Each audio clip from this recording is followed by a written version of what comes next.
Hi, and welcome back to my YouTube channel. Got an interesting topic for you today. If you are a wedding photographer, or maybe another type of photographer, but this one particularly applies to weddings. Over the years, as you can tell from my blogs and my YouTube channel, I have shot many weddings, mainly as a part-timer. I only went full-time for about 6 months at one stage. I had a day job most of the time. So this is just a sharing an experience I've had, which may help someone. There may be one person today who this might be helpful for, maybe not. Today is Friday, so normally on a Friday, if you're a wedding photographer and it's the wedding season, you're starting to think about the wedding that's going to happen usually on a Saturday tomorrow. Sometimes they're on other days of the week. But there's a certain amount of anxiety building up. You are wanting to make sure that you are attending to detail and going through all your equipment, rehearsing your program, checking things, checking. If you fail to plan, you plan to fail, is one of my favorite sayings. So you go through a lot. And quite often up until, my experience was, and it may be yours, up until the actual starting to shoot the wedding, and on the day of the morning of the wedding, you can be quite uptight and anxious. But I found that over the years, as soon as I started the wedding, I would just go into automatic mode, I suppose, and all the jitters and the butterflies would go away straight away as soon as I got into the job, into the shoot. But I'm not talking about that sort of anxiety for wedding photographers today. I'm talking about what is going to happen. How do you do? I'm going to be reading off my notes here, as I've prepared a few notes. How do you deal with a wedding shoot when you have a panic attack or a severe anxiety comes over you in the middle of the shoot? Now, you may have been going through some personal difficulties leading up to the wedding, but you think you will be okay. And you won't pull out and get someone else to shoot the wedding for you. Maybe sometimes if you are going through some difficulties, you should think about that. But the situation arises while you are doing the wedding, when suddenly you have feelings of overwhelming darkness invading your thinking, what they call in depression terms the black dog. So what do you do now? What I'm about to share is my experience and not necessarily related to anything that might have happened to you. How you will react will depend on a lot of things. Things that have transpired before the actual happening on the day of the wedding.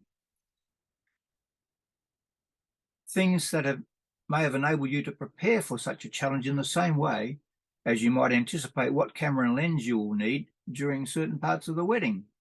How can you prepare in advance what your mental health is going to be like on the day? Some of you have probably got some ideas about that.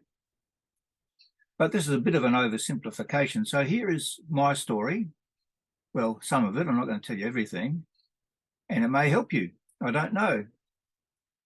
In 2009, I developed a very severe depressive state. And how that started to happen and unfold, I had a panic attack in a store. And I was buying a vacuum cleaner for a relative. And I was wandering around the store. I was feeling a bit fuzzy in the head, wandering around the store, and I found a vacuum cleaner that I thought would be okay. This was for an elderly relative. And I went to take it to the checkout to pay for it. Well, suddenly the thing was that suddenly I realized I was very confused and I didn't know how to find the checkout. I didn't know where I had to pay in this. I'd never been in this store before, so I didn't know where you had to go to check out. And I stood for a few minutes in the middle of the store trying to work out, well, do I go over there? Do I go over there? Do I go over here? And that's when this very severe depression first started to take place. Now, I'm not going to go into too much more of that. I ended up having some time off work for about 3 months initially. And eventually I was able to recover to a certain point and go back to work on a reduced working hours basis. And I had depression at that stage, and it was overwhelming me. Now, fortunately, when I was going through this depression, I did not have many weddings booked. I was a part-timer, and it was winter, so not many weddings were happening. So that was a bonus.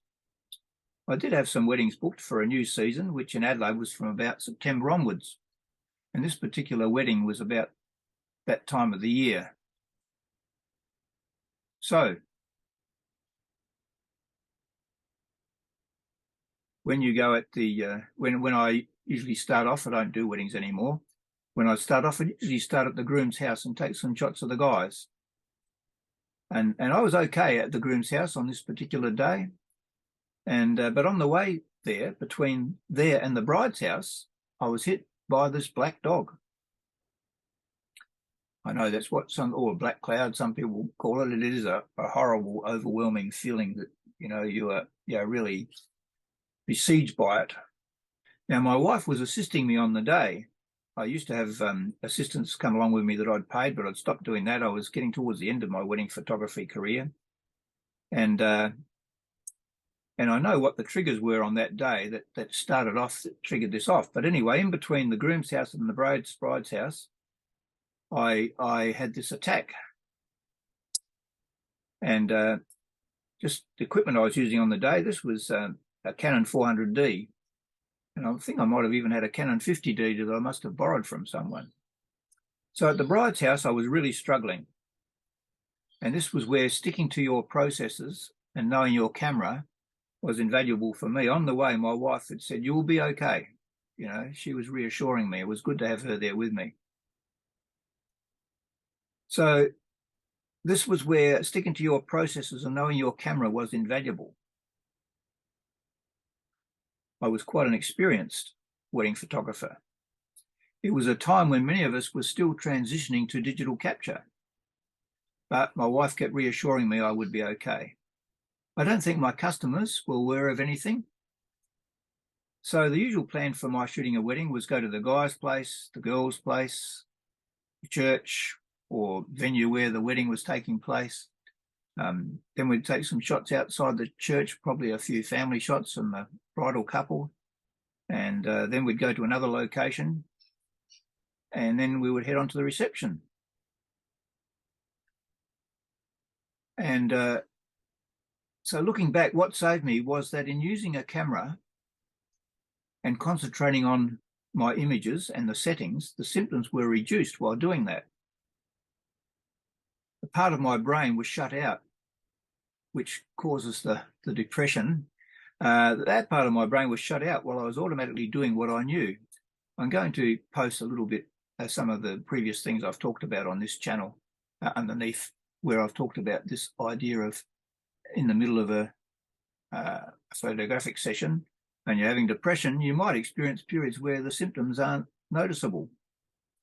Anyway, my recovery from this depression was over some months, and it consisted of support from my wife, medication, my Christian faith, and totally believing I would get better. So what can you take away from this? I haven't said too much.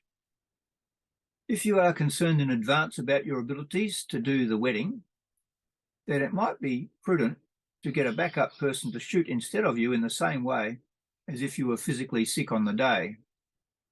I'm talking about depression. I'm not talking about just being anxious emotionally about some event that might be happening. I remember one wedding I did many years ago. My dad was actually dying. I might have talked about this before. And we didn't think he would last the weekend. I had a wedding booked for the Saturday and one for the Sunday. And I was doing these for a studio that I was working for part-time at the time. And I decided I would go ahead with the one on the Saturday, but I would ring the studio and get them to use a backup photographer, the one on the Sunday, which I did. So all the time while I was shooting that wedding on that day when my dad was dying, and he did die on the Saturday night, I was able to go through automatic pilot mode of doing a wedding and switch things off. I've had another experience of where we had to do that as well on another wedding shoot not all that long ago. And but that's not what happens when this big cloud comes over you. Now, did I say that it might be prudent to get someone to back you up? Same as if you were physically sick on the day? That might be a good idea if you are worried in advance that you're not going to be able to do the wedding. I don't know, but maybe if you are going through a hard time in your life and all your means of making a living are in jeopardy, you need to seek help.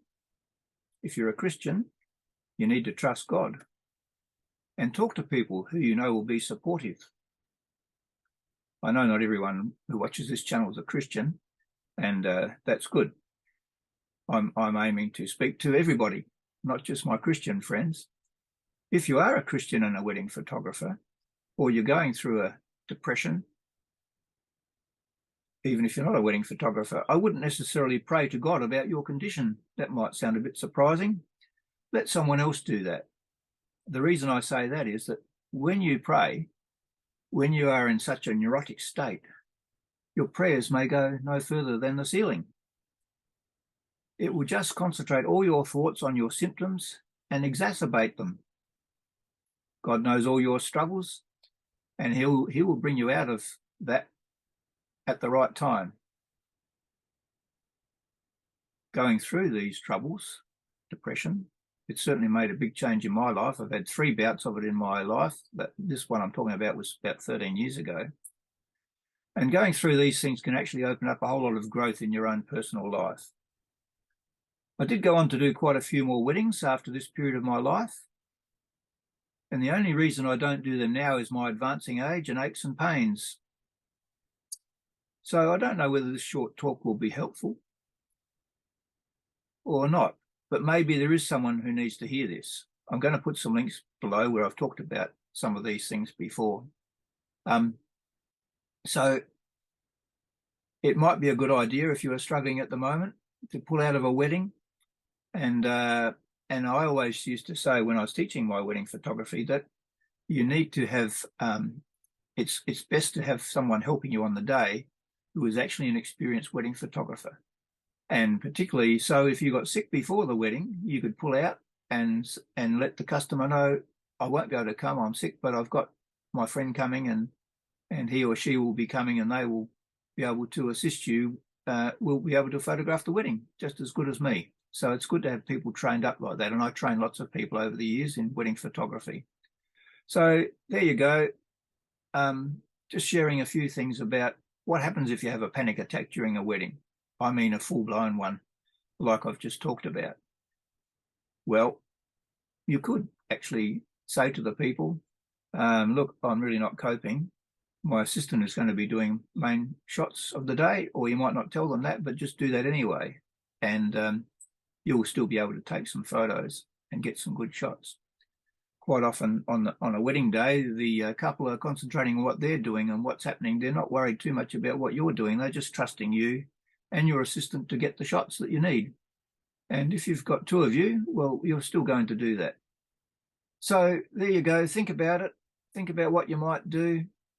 Think about when is it the right time to pull out of photographing a wedding or to soldier on. Think about how you are going to deal with your own mental health.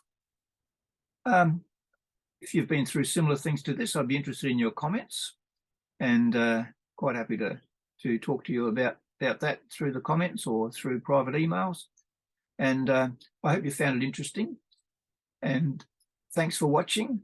Like if you like, subscribe if you wish, and I'll see you next time.